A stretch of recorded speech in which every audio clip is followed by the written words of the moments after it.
After spending plenty of time trying to figure out what in the world is going to happen with Baker Mayfield, and I think it's one of the hot topics right now in the NFL. Another question is percolating in San Francisco.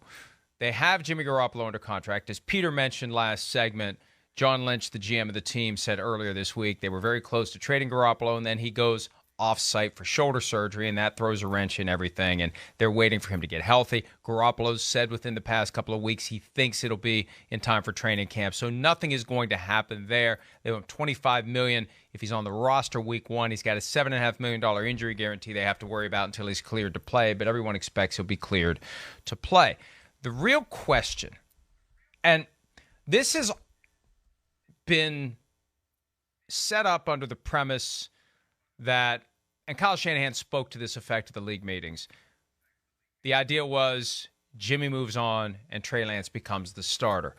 But, Peter, I have been hearing for months now, and this goes back to last year, because it's not like Lance came in and lit it up. And there was an expectation he was going to play more than he did last year. That didn't happen. Now, I don't know if Kyle Shanahan was just being sensitive to Jimmy Garoppolo, who told Adam Schein a couple of weeks ago he wouldn't wish last year's experience on anyone. That's how weird it was. So maybe Shanahan deliberately backed off to make it easier for Jimmy to run the team. When Lance started against the Texans, he wasn't great. He was good enough to get the win, but it was the Texans, for crying out loud. There's been this lingering, nagging concern that ricochets around the NFL grapevine that they just aren't sure that Trey Lance is ready. And there's extra pressure after you give up 3 first-round picks and a third-round pick to get him. There's extra pressure on the team. There's extra pressure on him. Then you've got Garoppolo still part of the team. I don't know how conducive that is to helping Trey Lance feel appropriately comfortable about going forward as the starter. But that's the great unknown here. Is he ready? And does the team fear that he may not be ready? That may, and maybe, just maybe, we know there's a bust rate at every position in the draft. No matter whether you're first, second, third, first round, second round, third round, anywhere, there's a bust rate. Do we have any confidence? We as the outsiders or they as the insiders have any confidence that Trey Lance is going to be the guy that they thought when they gave up all that stuff to get him, Peter? That's the real question. Yeah, and it's one of the reasons why even though I'm sure that at the end of last year, there were assurances given to Jimmy Garoppolo that we're going to do everything in our power to find a great home for you. Maybe they actually said to him, we're definitely going to trade you. I don't know. Okay. But whatever was said right now, as we sit here on May 6th, if I were the San Francisco 49ers, knowing that you can't really get anything for Garoppolo after surgery, and you might be able to get something closer to training camp, but probably not. I would do the same thing that Jed York did last year. When Jed York, remember, it was around this time last year, he said, "Listen, we will keep Jimmy Garoppolo if that is the best thing for our team." Even though he's got a cap number and is going to make all this money, $24 million, whatever it was. I would do the exact same thing this year, as much as Garoppolo would find it probably distasteful. I guess what I would say to Garoppolo is, what would you rather do? Stay on a team that made the Final Four last year, knowing that there's a very good chance that you're probably going to start more than half the games.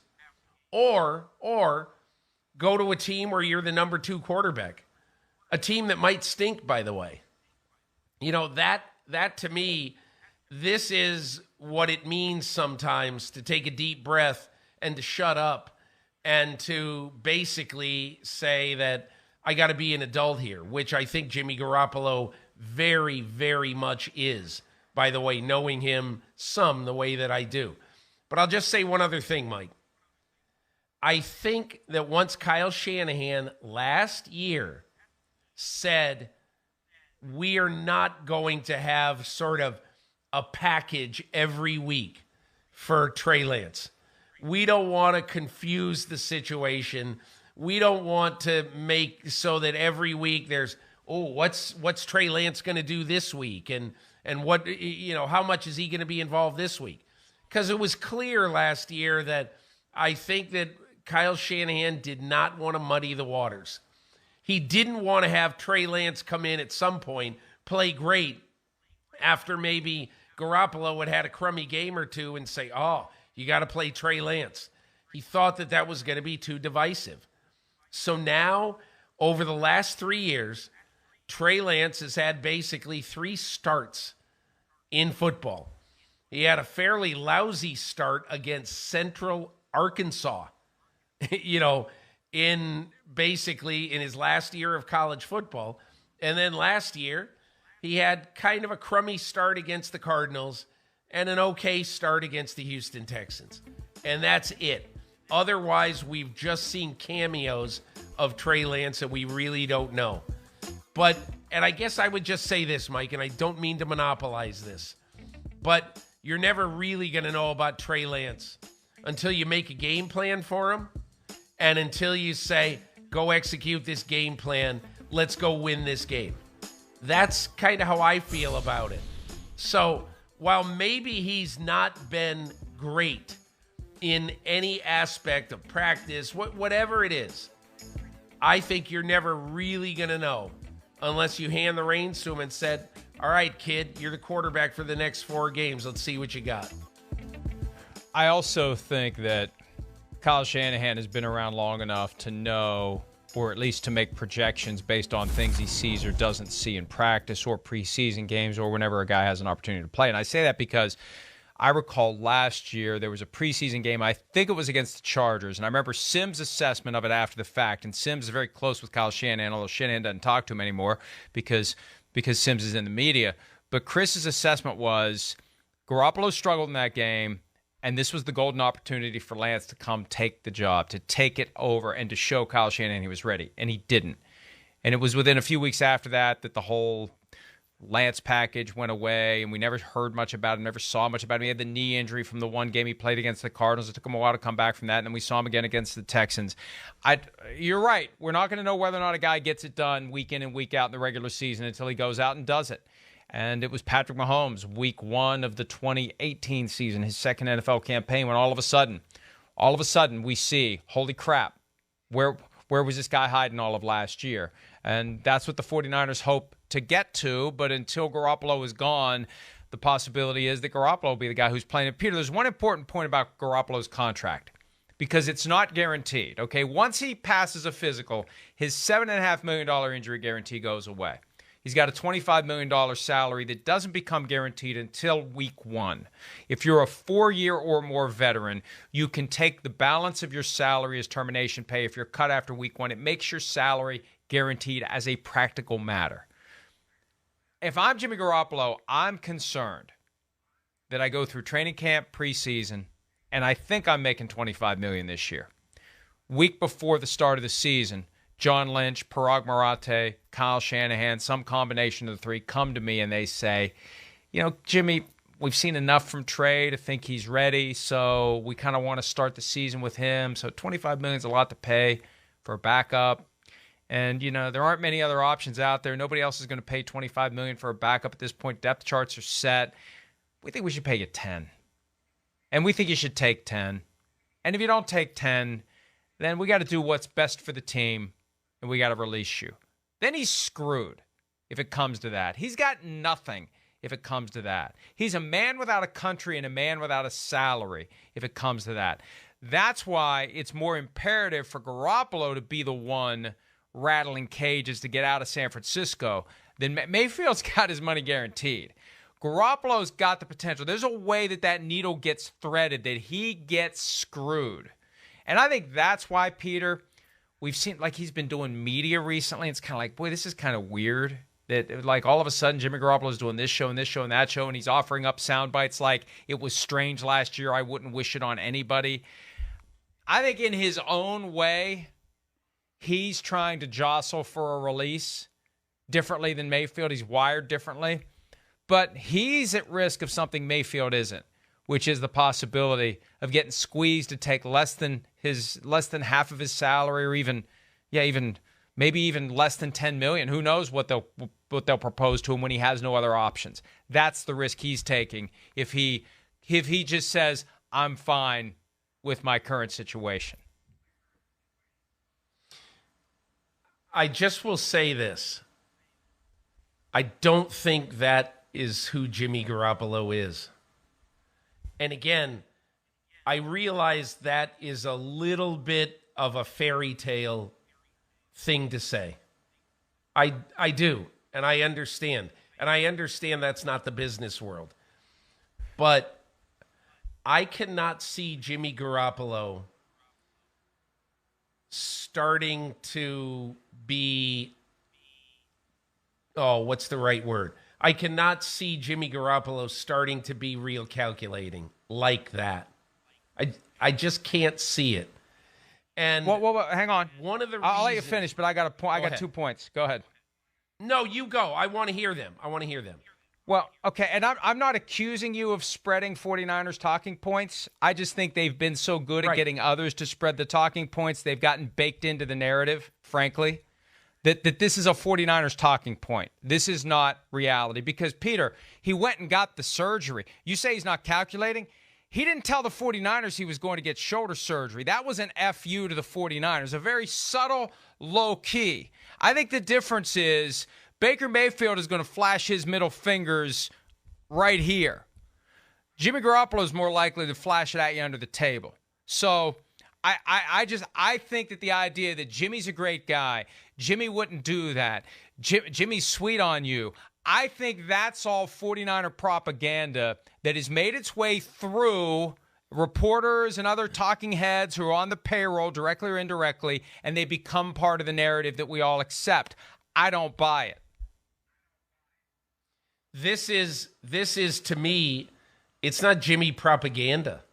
It is my knowledge of how Jimmy Garoppolo operates. And look, it's possible that he is putting on a great act and does a great show and everything. I find Jimmy Garoppolo to be, and again, this is a bad thing to say. I'm not saying Baker Mayfield is dishonorable and that Jimmy Garoppolo's honorable. And maybe this doesn't have to do with honor or dishonor.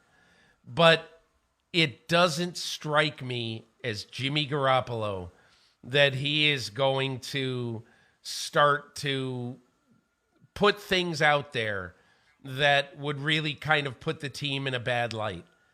I just don't see him doing that. This, and Mike, you and whoever can think whatever they want. This is not me listening to Jed York or John Lynch or Kyle Shanahan or anything like that. This is my personal experience in 4 or 5 long conversations over the years with Jimmy Garoppolo. I just don't see him as a guy who is going to be as calculating as that. And again, well, I could be wrong. You could be right. We'll see. But I just don't see it happening.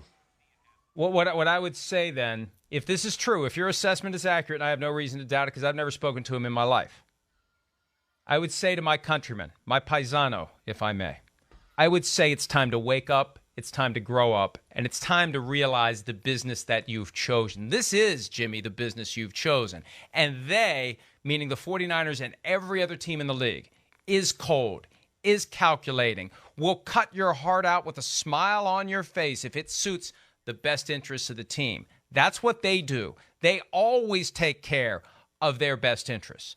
You need to take care but isn't of your their best interest. You right need now, to have a plan. Isn't their best interest right now to maintain a good relationship with Jimmy Garoppolo? Yes. Until they cut him right before week 1. Might have to play. No, not cutting him. Not cutting him. I'm saying he might have to, they were a Final Four team with Jimmy Garoppolo. His teammates love Jimmy Garoppolo. No matter even whether he's a middle-of-the-road quarterback, whatever it is, he might have to play for them this year. I agree. But, Peter, here's the point. 49ers want to have maximum flexibility so they can make the decisions that are in the best interest of the team at every given point in the offseason, training camp, preseason. Hey, we show up for training camp. Jimmy's Jimmy's throwing the ball. Jimmy's running the offense. Trey, what's up with Trey? Maybe we shouldn't have drafted Trey. Trey, it's time. Trey, it's time for your close-up. It's time to get ready to play. They need to have that protection. I agree with you. But if Jimmy signs on for this, he is assuming the risk that Trey balls out, that Trey's the better player, that the future is now for the 49ers, and they make that decision. They make that decision in the best interest of the 49ers. We can't justify. This isn't a charity. Sorry, Jimmy, but we're not here to just give money out that isn't justified. Trey Lance has proven he's the starter. You're the backup. We can't pay you $25 million. So you either take 10 or we have to end this relationship. I'm sure you understand we're acting in our best interest. That's my point. That's my point to Jimmy Garoppolo. They are always going to make the decisions that are in their best interest. You have to make the decisions that are in your best interest. And I think that surgery is exhibit A, that he's thinking that way and acting that way. And it may not be his decision. This is the other side of it, too. You got Don Yee representing him. And somebody, I think, is giving him some advice that is aimed at piercing through his nature and getting him to protect himself against the cold, ruthless business decisions that will be made, regardless of whether or not he gets to play this year or gets his money this year or ends up looking around like John Travolta, that scene in Pulp Fiction that's a meme where he's like looking around. Like that could be Jimmy Garoppolo week 1. I don't have a team. I don't have a job. I don't have a salary. I don't have squat. I'm not saying that's impossible, and it may be because they're very snug up to the cap right now anyway. They're trying to salvage the Deebo Samuel relationship. They've got Bosa to worry about. They have some salary headaches. There's no question about that. I can't tell you what's going to happen prior to week 1. I don't know the answer to that. But if I were Garoppolo and it came prior to week 1 and they had that conversation with me, I'd be very disappointed if I were him. Well, and the bottom line is this. Every team in the NFL, and the 49ers are no different than the rest. If anything, I think they are more calculating and more strategizing than most. They have a plan. They're always going to do what's right for them. They're going to cut guys if it's in their best interest, trade guys if it's in their best interest, squat on guys for as long as they can if it's in their best interest, which they're doing with Garoppolo. And at the end of the day, they're going to do what's right for them, and they're not going to apologize for it. And Jimmy needs to realize he needs to have that same attitude about his career. He's made plenty of money, but he's got $25 million hanging in the balance. And you know what? At this point, Peter, his best play may be to love the one he's with. Maybe to show up and win the job. I think that's right. Because no one wants him now. No one wants him. No one's going to trade for him. Yeah. He's stuck in line behind Baker Mayfield. If nobody's trading for Baker Mayfield, sure as hell nobody's trading for Jimmy Garoppolo. His best play is to get cut and hope the Texans would bring him in and let him compete with Davis Mills, because I think he'd be better for them than Davis Mills. He'd get them to 9-8, I think. I think he's good enough to get you in contention. He's just not good enough to win a Super Bowl for you. The Texans aren't thinking about winning a Super Bowl. So I think the Texans are his best play if he'd get cut.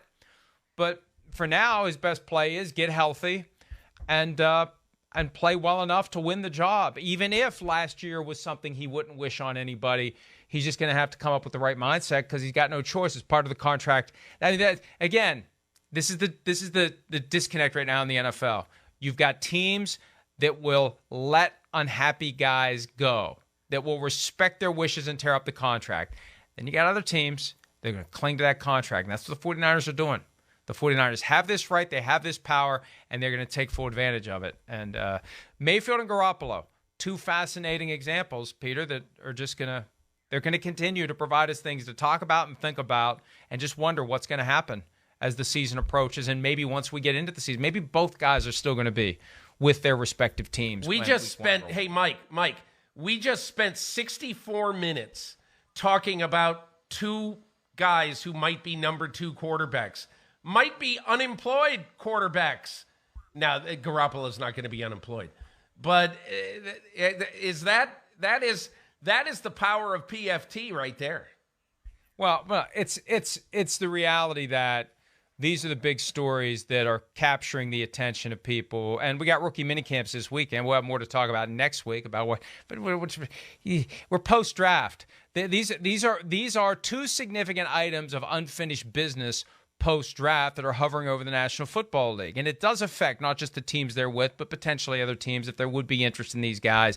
And there is this sense that the approach taken by the two teams cuts against what the prevailing attitude is by teams who are being more compliant and more willing to facilitate the wishes of players. We're at a strange point in the NFL where there is not quite a critical mass of teams, but plenty of teams who are viewing players differently than they ever have before. They are regarding them as human beings who have rights, who have preferences, and who may not want to be part of the team. And in face of that, we've got two old school mindsets with the Browns and the 49ers where the teams are just crossing their arms saying, we're not doing anything. Sorry, you don't want to be here?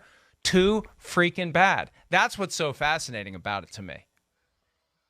You got the Baltimore Ravens and Hollywood Brown, which good one. I believe that perfect. I believe that if you know, when I was in Baltimore last weekend, and I do believe that if they're talking about the best 53-man roster for their team this coming year, you know, Hollywood Brown would certainly be a part of that. Now, you could argue that, you know, a 10-year center versus Hollywood Brown, give us the 10-year center because Hollywood Brown last year, you know, largely in Greg Roman's offense, kind of a decoy, 11 yards a reception, instead of being the deep threat that really gets guys paid. I understand that. But what I am saying is that I don't think deep in their heart of hearts, they wanted to trade Hollywood Brown. Hollywood Brown wanted out. And instead of, you know, Harbaugh and DaCosta and Bisciotti saying, hey, listen, you signed a contract with us. You're our property. Get over it. You're on the team this year, and then we'll figure out next year. They said, look, you're obviously, and again, I'm putting words in their mouth. I don't know. You're obviously miserable. You want out. We're going to give you a reunion with Kyler Murray, and we're going to get our long-term center in the process. And so to me, I think that was something that worked for both teams. But in an ideal world, I think the Ravens would have rather had Hollywood Brown on their team this year. They wanted him. They wanted to keep him. It tormented Eric DaCosta. We're going to talk more about the Ravens draft experience later in the program, but it's a great point. And it's just another example. Packers with Adams, Chiefs with Hill, Titans with Brown, AJ, Ravens with Brown, Hollywood, willing to let a guy go. Meanwhile, Browns and 49ers with guys that they don't want, especially the Browns. 49ers, who knows? Browns definitely don't want Baker Mayfield, and they're not letting him go. And it's more glaring when you consider what these other teams are doing with other players. And it's a strange time in the NFL that you've got different teams with that different attitude toward players who don't want to be there anymore. Hi, I'm Mike Tirico, and thanks for watching. Make sure to hit subscribe for the latest news and highlights from NBC Sports.